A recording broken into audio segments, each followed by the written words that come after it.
persone come Rakesh जी आए थे संतराम में। अंतर्राष्ट्रीय हिंदी सम्मेलन में विशेष करके जब डॉक्टर रूपर्ट स्नेल और गैब्रिएला जी दोनों मेरे साथ हैं तो सचमुच लग रहा है कि अंतर्राष्ट्रीय हिंदी सम्मेलन है। तो आप दोनों एक दूसरे के परिचय के बारे में हिंदी को ध्यान में रखते हुए यदि कुछ कहें तो आप उनके बारे में क्या कहेंगी? रूपर्ट स्नेल प्राचीन कथाओं के जो नायक हैं।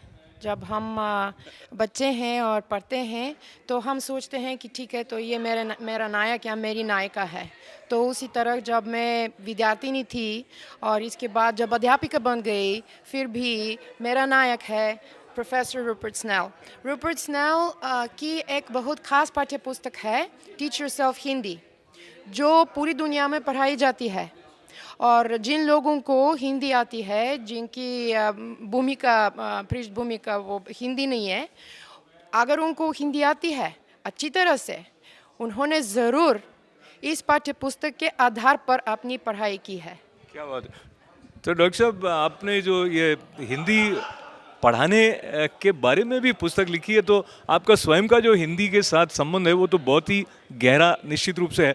इसकी जो विकास यात्रा है उसका कुछ थोड़ा सा परिचय हमें दें। जी, शुरू में जब मैं हाई स्कूल में था तो मेरी बहुत रुचि पैदा हुई थी हिंदुस्तानी संगीत में। तो वहीं से मेरी यात्रा शुरू हुई और उसके बाद मुझे लगा कि सिर्फ संगीत में ही बल्कि भाषा में भी दिलचस्पी लेनी चाहिए। तभी मैंने हिंदी सीखना शुरू किया और तब से तो ये शुरू होने के बाद ये चलता रहा। तो हिंदी को आपने अपनाया और हिंदी ने भी आपको अपना लिया आप इतने वर्षों से। जी, हम दोनों में से, यानी मुझ में या हिंदी में कोई भी नहीं है जो बच सकता है। तो आप जिन विद्यार्थियों को पढ़ाते हैं उनको रस आए हिंदी सीखने में, इसके लिए क्या विशेष आप ध्यान रखते हैं? हाँ, वैसे लोगों को दिलचस्पी दिलाने में तरह तरह के प्रयास किए जाते हैं, जैसे कि उनको इससे जुड़ना चाहिए, है ना, कि कोई कारण होना चाहिए कि क्यों सीखेंगे, क्योंकि इसमें बहुत परिश्रम होता है, बहुत मेहनत करनी पड़ती है लोगों को। तो जैसे कि मुझको भी मेहनत करनी पड़ी, तो हम इसको दिलचस्प बनाने की बहुत कोशिश करते हैं। आपने जो टीच योरसेल्फ हिंदी पुस्तक का निर्माण किया वो बहुत ही क्रिएटिविटी के साथ किया है। उसका जो लाभ विद्यार्थियों को मिल रहा है उससे आपको कितना संतोष है? मुझे बहुत संतोष मिलता है जब लोग कहते हैं कि हाँ, इससे कुछ सीखा और कुछ मनोरंजन भी हुआ, क्योंकि आनंद का आना बहुत ज़रूरी है, नहीं तो भाषा कभी नहीं सीखेंगे। अगर बहुत नीरस हो तो मज़ा नहीं आएगा, मज़ा के बिना कुछ नहीं चलेगा। पेंसिल्वेनिया विश्वविद्यालय से पधारे आनंद द्विवेदी जी से जब न्यूयॉर्क यूनिवर्सिटी में अंतर्राष्ट्रीय हिंदी सम्मेलन के अवसर पर बात हो रही है, तो इस सम्मेलन को लेकर आपके मन में कितनी आशाएं, कितनी ललक है कि इससे कोई दूरगामी प्रभाव हिंदी के विकास और विस्तार पर हो, इसकी संभावना को लेकर? देखिए, संभावनाएं तो भविष्य में होंगी। ये एक प्रयास है और प्रयास में जो लोग हिंदी की दुनिया से जुड़े हुए हैं उनका योगदान और एक जगह एकत्रित होना ही अपने आप में एक बड़ी बात है। मैं यहाँ यूनिवर्सिटी ऑफ पेंसिल्वेनिया में वाटन स्कूल ऑफ मैनेजमेंट का लाउडर इंस्टीट्यूट जो है वहाँ से मैं आया हूँ। वहाँ मैं प्रबंधन में हिंदी शिक्षा में जो कार्यक्रम है उसका मैं निदेशक हूँ। तो जो संभावनाएं हमारी हैं हिंदी प्रशिक्षण में, शिक्षा के क्षेत्र में और दूसरे क्षेत्रों में भी, तो वो तो समय के साथ बढ़ रही हैं। और जैसे जैसे भारत जैसे एक वैश्विक स्तर पर एक पहले से भी जनसंख्या के हिसाब से, अपनी सांस्कृतिक धरोहर के हिसाब से एक स्थान रखता है, तो अब एक जो अर्थव्यवस्था है या उनसे, तो इन हिसाब से भी अगर देखा जाए तो हिंदी की जो भूमिका है वो आगे बढ़ने वाली है। तो बहुत हमारी संभावनाएं हैं इसमें। तो आनंद, आकाशवाणी और दूरदर्शन के महानिदेशक के रूप में पहचान उनकी होने के साथ साथ भारतीय ज्ञानपीठ के निदेशक के रूप में भी एक पहचान है, पर सबसे बड़ी पहचान उनकी एक कवि के रूप में है। और उनकी कविताओं में संवेदनशीलता, सरसता और मनुष्य को मनुष्य बनाने वाली जो बात है वो बहुत अनूठी है। आपका न्यूयॉर्क में स्वागत करते हुए सबसे पहले आप बताएं कि न्यूयॉर्क में अंतर्राष्ट्रीय हिंदी सम्मेलन का हिस्सा बनते हुए आपको कैसा लग रहा है? देखिए, ये किसी भी लिखने पढ़ने वाले व्यक्ति के लिए जिसका संबंध हिंदी के साथ हो, उसके लिए तो निश्चित रूप से ये एक सुअवसर होगा और सौभाग्य की बात होगी। और ख़ास तौर से इस दृष्टि से कि यहाँ कई देशों के शिक्षक और लेखक उपस्थित हुए हैं। तो ये जो उपस्थिति है, ये गरिमामय उपस्थिति बहुत महत्वपूर्ण है। वो संवाद के लिए भी, एक दूसरे को समझने के लिए, और संस्कृतियों में जो आपस में एक सहकार हो सकता है उसको बढ़ाने के लिए बहुत महत्वपूर्ण है। तो मुझे लगता है कि मेरा ये प्रवास और लोगों से मिलना जुलना बड़ा प्रीतिकर है। बहुत संक्षेप में, भाषा का प्रयोग जब आप एक कवि के रूप में करते हैं और एक पत्रकार के रूप में करते हैं, तो आप दोनों में बहुत सहज रहे हैं, और एक कोमलता जो शब्द की है वो कैसे आप उसका संतुलन बनाए रखे अभिव्यक्ति में? दरअसल क्या है, ये सारी चीज़ें भाषा से प्रेम के कारण आती हैं। अगर आप प्रेम नहीं करते, उसके बावजूद उस भाषा को बोल सकते हैं, क्योंकि आपको या तो नौकरी करनी है, या व्यवसाय करना है, या बग़ैर उसके आपका काम नहीं चल सकता। लेकिन जब आप प्रेम करते हैं, आप अपने बच्चे को प्रेम करते हैं तो वो दिखता है, आप अपनी पत्नी को प्रेम करते हैं तो वो दिखता है। क्यों? क्योंकि आपका प्रेम उनसे है, उनकी अस्मिता से है, उनके साथ जो आपके संबंध हैं उनसे है, इस वजह से वो प्रेम झलकता है। उसी तरह से आप अगर भाषा से प्रेम करना शुरू कर देंगे तो वो सरसता, वो कोमलता अपने आप आ जाएगी। मेरे तो एक कविता संग्रह का ही नाम है एक बहुत कोमलतान। जी, तो बहुत सारा धन्यवाद। और प्रेम की जो बात है उसका संस्कार हमारे पास आपके द्वारा जब पहुंचता है तो आनंद भी बढ़ता है, और जो आपका नाम है लीलाधर वो भी सार्थक होता है। यदि आप कृपा करके अपनी कोई रचना की पंक्ति जो आपकी स्मृति में हो हमारे दर्शकों तक पहुंचाएं। मैं बिल्कुल 2 पंक्तियों की एक कविता सुनाता हूँ जो इस मौजू से मिलती जुलती है। मैं उस भाषा में लिखता हूँ, मैं उस भाषा में लिखता हूँ जो मुझे जानती है। सुबह से हम लोगों ने बहुत सारे डिस्कोर्स सुने, बहुत सारे विमर्श सुने, और जब मैं सारे लोगों से मुलाकात कर रहा था तो मैंने लगभग सभी से हिंदी में बात की, और सब लोग हिंदी में जवाब दे रहे थे। लेकिन यहाँ पर जो पावर पॉइंट प्रेजेंटेशन हुए उसमें बार बार ये कहा गया कि यहाँ अंग्रेज़ी के लोग बहुत ज़्यादा है, इसलिए हम अंग्रेज़ी में ही अपना प्रेजेंटेशन कर रहे हैं। तो ये जो एक द्वैत होता है भाषा के साथ, और हमारी सोच में जो एक द्वंद्व होता है, ये कहीं ना कहीं उसकी तरफ इशारा करता है। बहरहाल, जो मास मीडिया में और ख़ास तौर पर भारत में जो हिंदी है, पहले मैं उसका एक नमूना आपके सामने प्रस्तुत करना चाहता हूँ। दरअसल हुआ ये कि लगभग ये जो 30 साल का वक्फा है जिसमें अचानक ये जो भूमंडलीकरण है, ग्लोबलाइजेशन है, वो जिस तरह से अस्तित्व में आया, तो जो मीडिया का महासंजाल है वो भारत में भी बेपनाह फैल गया। हमारे देखते देखते, क्योंकि 40 साल का अनुभव मेरा भी है, 30 साल पहले तक मुश्किल से 2, 4, 6, 8 चैनल थे, लेकिन आज 700 से अधिक चैनल हैं, 600 से अधिक FM रेडियो स्टेशन है। आकाशवाणी की बात मैं नहीं कर रहा हूँ, आकाशवाणी के पास अपने खुद 500 चैनल है, और थर्ड फेज में 1600 चैनल और आने हैं।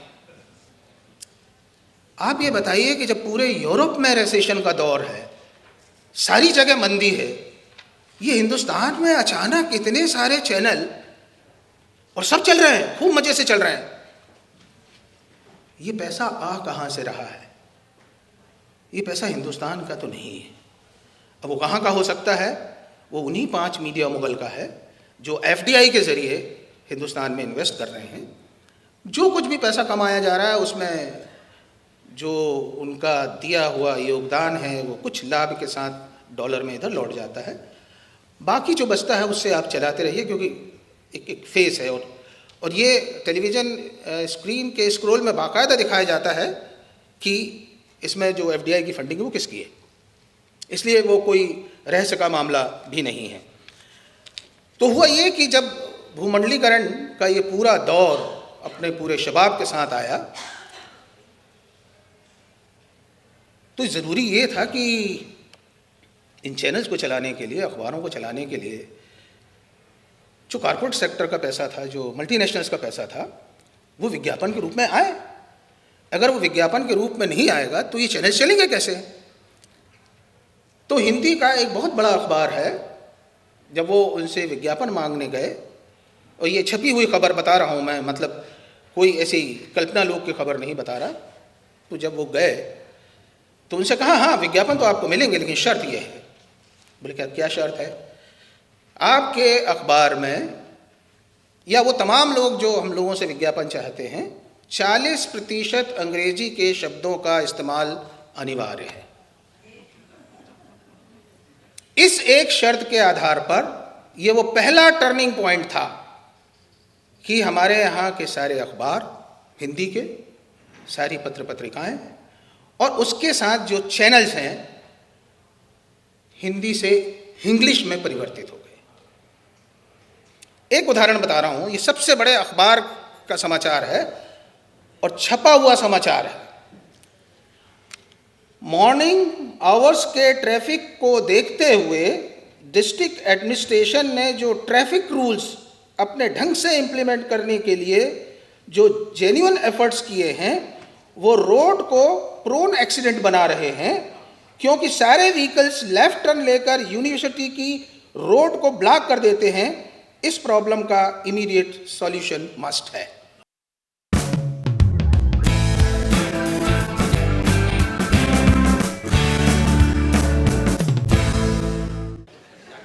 तो सारे अखबार, हिंदी के जो सारे अखबार हैं, उस विज्ञापनों के बल पर खरीद लिए गए हैं और 40% से ज़्यादा। अब तो अखबारों के नाम भी क्या हैं ये भी आप सुनेंगे तो बहुत मज़ा आ जाएगा। संडे भास्कर, मंडे उजाला, मतलब इस तरह से सारे जो शीर्षक हैं, उसका जो फ्रंट पेज है। खैर विज्ञापनों की भाषा तो इंग्लिश है ही, लेकिन अखबारों के समाचार, संपादकीय, और इस दौर में अभी जैसे अभी इलेक्शन हुआ है, इलेक्शन में 800 शिकायतें सिर्फ इस बात की है कि संपादकीय और समाचार से लेकर जो भी लेख हैं सब पेड न्यूज़ थे। और इन 800 में से 550 के केस में ये बात प्रमाणित हो गई कि हाँ ये सब पेड न्यूज़ है। पेड न्यूज़ यानी कि जिसमें पैसा देकर, मतलब आप, और वहाँ पर जो येलो पेजेस आते हैं, जैसे यहाँ भी आपने देखे होंगे येलो पेजेस, वो सारे येलो पेजेस उसमें पैसा दे के कोई भी अपनी फोटोग्राफ छपवा सकता है। जैसे मैं अगर यहाँ से जाऊँ और मैं कहूँ कि मैं स्नेल साहब के साथ था या आपके साथ था, मैं कहूँ कि ये छाप दीजिए, बहुत बड़ी न्यूज़ है, तो बोलेंगे हाँ इसका ये रेट कार्ड है, ये पैसा लीजिए और छाप दीजिए। तो सारे लोगों की एक ब्रांड इमेज के लिए, ब्रांड पोजीशनिंग के लिए पेड न्यूज़ का एक बहुत बड़ा व्यापार चल रहा है। तो जो ये माध्यम है, माध्यम में हिंदी कहाँ है और किस तरह से है, ये मेरी चिंता का या मेरे सरोकार का तो सबसे बड़ा विषय है ही, क्योंकि मैं तो भीतर का आदमी हूँ, मैं सब जानता हूँ, लेकिन बाहर जो लोग, एक आम पाठक जो पढ़ रहा है, वो समझ रहा है कि ये तो समाचार है और इसके ऊपर आंख बंद करके भरोसा कर लेना चाहिए। दरअसल हो क्या रहा है कि इंग्लिश, सारे मतलब हिंदी को इंग्लिश बनाने के सिलसिले में कोई ना कोई बात तो होगी। इसे आप ये कह सकते हैं कि अंतर्राष्ट्रीय व्यापार का एक बहुत बड़ा रोड मैप है, बहुत बड़ा षड्यंत्र है, क्योंकि जितने भी मल्टीनेशनल्स हैं, जितने भी कॉरपोरेट सेक्टर्स हैं और ये जितने भी मीडिया मुगल हैं, वो उस पॉपुलर कल्चर को जो इस देश का है उसको वहां पर सिर्फ आकार ही नहीं दे रहे, उसका स्थापन कर रहे हैं। जिनको आमंत्रित कर रहा हूं उनको भारत के राष्ट्रपति ने हाल ही में जो विमेन इंटरनेशनल विमेंस डे होता है उस पर स्त्री शक्ति पुरस्कार से सम्मानित किया, जो उनके लिए तालियों की हमारी तरफ से बधाई के साथ उनके तक पहुँचे। और वर्तिका जी का नाम मीडिया में भी जाना जाता है, विमेन इश्यूज़ पर उनका खासा काम है। और ये जो शीर्षक आप देख रहे हैं, तिनका तिनका तिहाड़, आप में से शायद कोई न जानते हो तो तिहाड़ एक जेल का नाम है और दिल्ली में है। और वहाँ जेल में रहने वालों के साथ जुड़ते हुए भी उन्होंने अपनी जो काव्यात्मक दृष्टि है उसको उन तक भी पहुँचाया और उसको साथ मिलाते हुए ये एक पुस्तक आई। इसके अलावा थी हूँ रहूँगी एक उनका कविता संकलन है, जो अपने आप में किस तरह कालातीत जो एक स्वरूप है जो स्त्री के भीतर है उसकी बात हम तक पहुँचाता है। आती हूँ तो 1.5 घंटे की क्लास होती है, तो मुझे संतुलन में बना लेती हूँ, मेरा ऐसा ख्याल है, तो मैं बना पाऊँगी। आपका बहुत आभार इतने लंबे और इतने अच्छे परिचय के लिए। मांडलोई साहब के बाद बोलना वैसे भी मुश्किल है क्योंकि वे कवि भी हैं और ब्रॉडकास्टर हैं और बहुत काबिल ब्रॉडकास्टर हैं, लेकिन मैं फिर भी कोशिश करूँगी कुछ बातें कहने की। सबसे पहली बात जो कहना चाहती हूँ वो ये है कि मैं 1-2 बातों से इत्तेफाक नहीं रखती और कुछ बातों को लेकर बहुत खुश हूँ। मैं अमेरिका पहली बार आई हूँ। पहली बार आने पर मेरा जो एहसास और अनुभूति है बहुत ही सुखद रही है। इतनी साफ, इतनी सुंदर हिंदी में आप लोग बोलते हैं, मन मेरा खुश हो गया। बहुत ही अच्छी फीलिंग्स के साथ मैं यहाँ से लौटूंगी और बरसों बरस मुझे ये बात याद रहेगी कि हिंदुस्तान से बहुत दूर एक मिनी भारत बसता है जहाँ वाकई में साफ हिंदी बोली जाती है। लेकिन जिस बात से इत्तेफाक मैं नहीं रखती वो ये है कि हिंदी को लेकर मातम की स्थिति नहीं होनी चाहिए।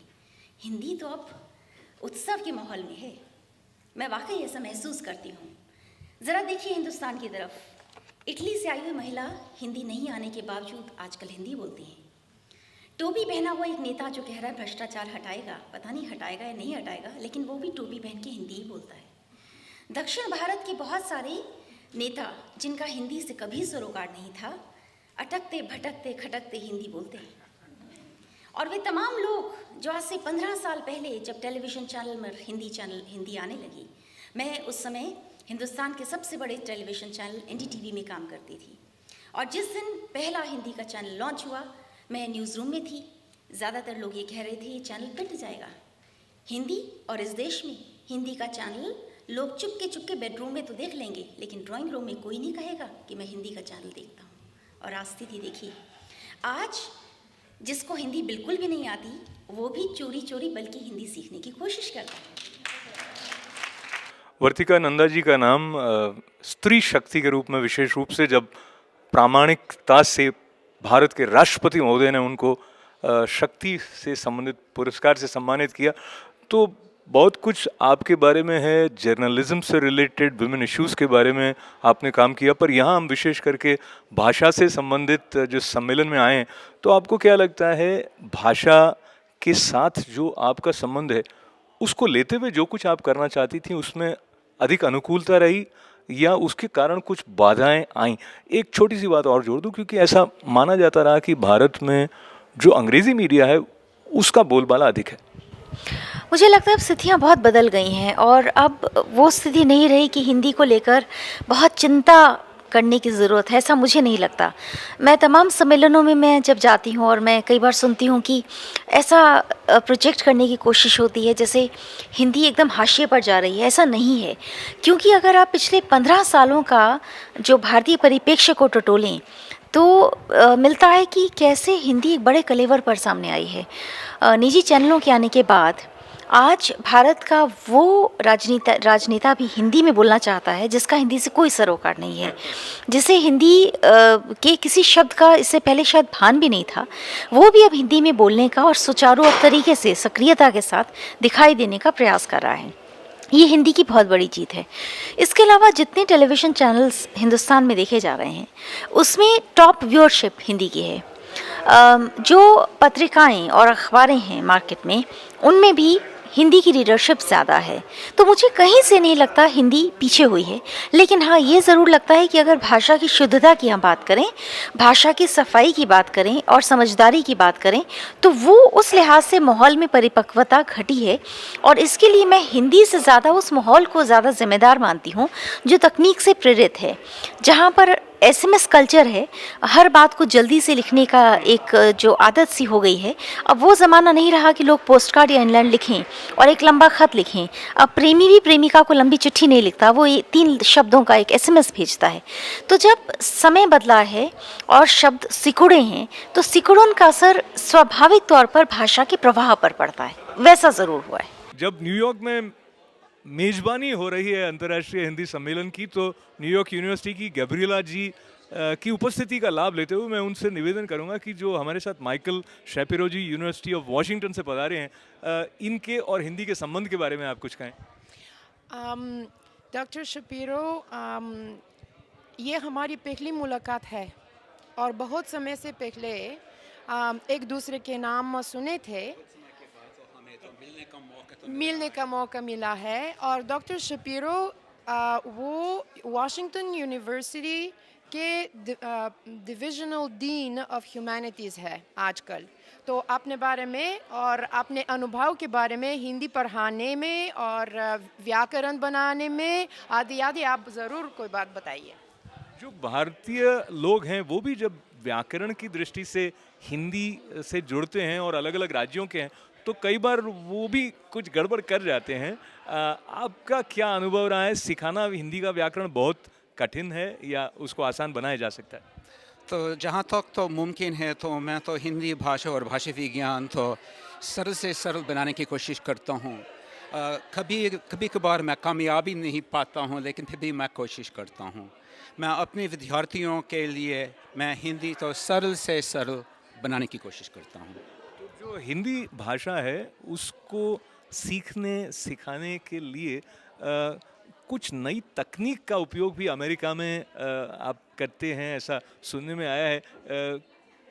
क्या आपको लगता है कि चुनौतियां रहती हैं और कैसे उनके समाधान निकाले जाते हैं? इस बात के बारे में मेरा ये विचार है कि ये कोई गहरी समस्या नहीं है। तो अच्छी तरह तो हिंदी पढ़ाना तो आधा मेहनत है और आधा तो अक्ल है या कॉमन सेंस है। ये तो सामान्य बात है। मैं तो हिंदी तो कठिन बनाने की कोशिश नहीं करता हूँ। कॉमन सेंस चाहिए। अच्छा, चलते चलते इतने वर्षों से हिंदी को पढ़ने वालों से और पढ़ाने वालों से आपका संपर्क रहा है, पहले के मुकाबले क्या हिंदी के स्वीकार्यता में कह दीजिए या उसकी एक्सेप्टेबिलिटी बढ़ी है क्या पहले से? मुझे तो ऐसा लग रहा है कि हिंदी की एक्सेप्टेबिलिटी यूनाइटेड स्टेट्स में तो बढ़ती जा रही है। जब मैंने तो हिंदी पढ़ाना शुरू किया है तो उस वक्त तो हिंदी पढ़ाना कोई मामूली बात नहीं थी, कोई विशेष था। लेकिन मुझे तो ऐसा लग रहा है कि हिंदी पढ़ाना स्वाभाविक तो होता जा रहा है और ऐसे तो होना चाहिए हमारे ख्याल से। तो बहुत सारी शुभकामनाएं, बहुत बहुत धन्यवाद। बहुत बहुत धन्यवाद।